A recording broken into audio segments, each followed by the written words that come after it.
엘리사는 예수님의 예표입니다. 열왕기 하에서 엘리사를 읽을 때 우리는 그를 통해 예수 그리스도의 모형, 예표를 꼭 볼 수 있어야 합니다. 1. 부족함을 채워주는 엘리사입니다.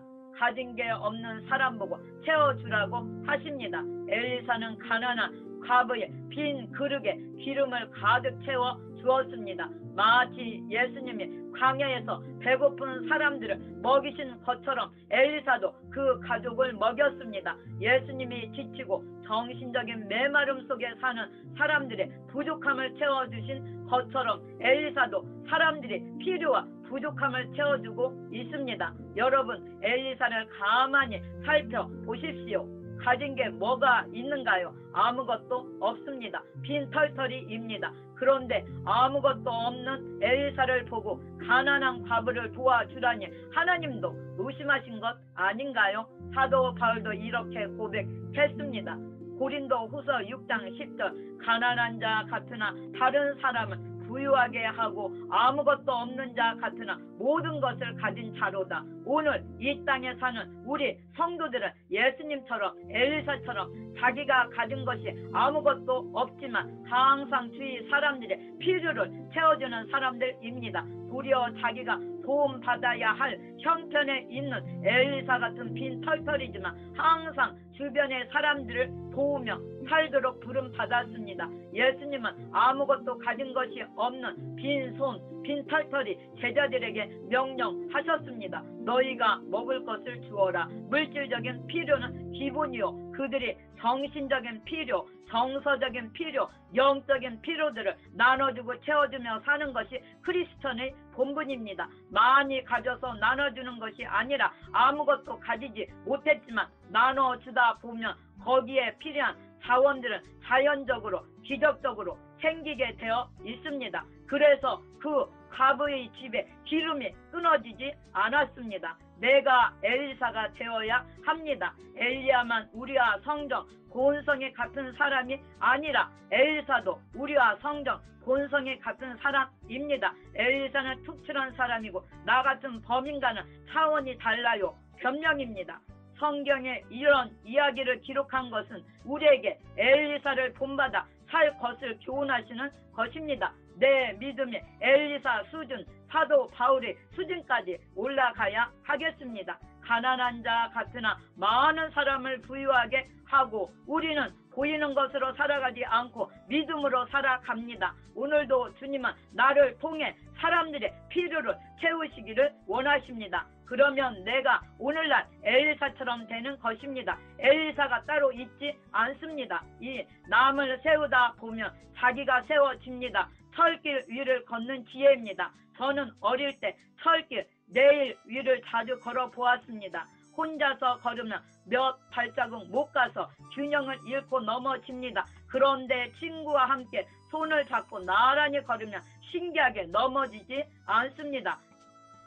그 친구가 넘어지지 않도록 잡아주는 것이 동시에 내가 넘어지지 않는 길입니다. 이것이 크리스천이 인생을 살아가는 지혜입니다. 내가 이웃에게 관심을 가지고 이웃이 쓰러지지 않도록 붙잡아 주다 보면 나도 꿋꿋이 서서 가게 됩니다. 작은 새가 노래합니다. 큰 새는 노래를 못 부릅니다. 여러분, 세상에는 새들이 많고 새들마다 자기 고유의 목소리가 있습니다. 그런데 큰 새들은 목소리가 곱지 않습니다. 독수리, 솔개의 소리는 징그럽습니다. 그러나 아주 작은 새들은 아름다운 목소리로 노래를 부릅니다. 카나리아, 종달새, 그 소리가 얼마나 감미로운지요. 우리 인생도 마찬가지입니다. 힘있고 모든 것을 다 가진 자가 나를 행복하게 해줄 수 있을 것 같지만 그들이 나를 행복하게 해줄 만한 목소리를 갖고 있지 못할 때가 많습니다. 오히려 힘없고 약하고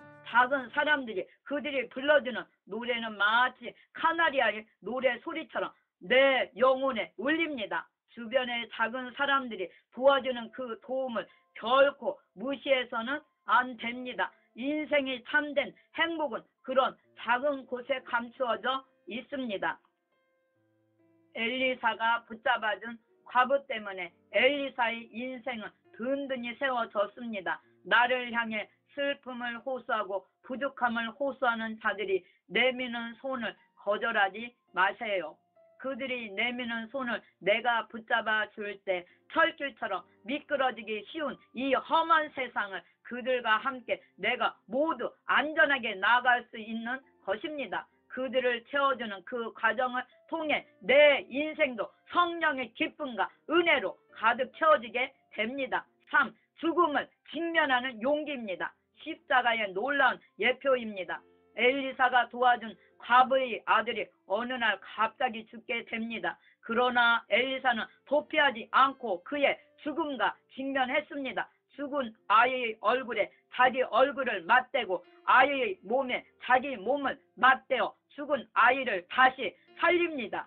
이것은 십자가의 죽음으로부터 도피하지 않으시고 그 죽음을 직면하시고 그것을 이기시고 부활, 생명을 주시는 장차 나타날 그리스도의 십자가를 예표하는 그림자입니다. 주님께서 십자가에 달리실 때 거기에 주님만 달리신 것이 아닙니다. 우리가 그 십자가 위에 주님과 맞닿아 있었습니다. 내 얼굴이 주님 얼굴에, 내 몸이 주님 몸에, 내 손이 주님 손에 맞닿아 있었습니다. 내 죄와 내 정욕으로 죽어있던 나에게 주님이 맞닿아 대신 죽으시고 생명을 내게 불어넣어 주셨습니다. 그래서 내 죽었던 영혼이 과부의 아들처럼 새 생명을 얻어 다시 살아났습니다. 영원한 것을 보지 못하고 죽었던 내 눈에 주님의 눈이 맞다 내 눈을 열어 주셨습니다.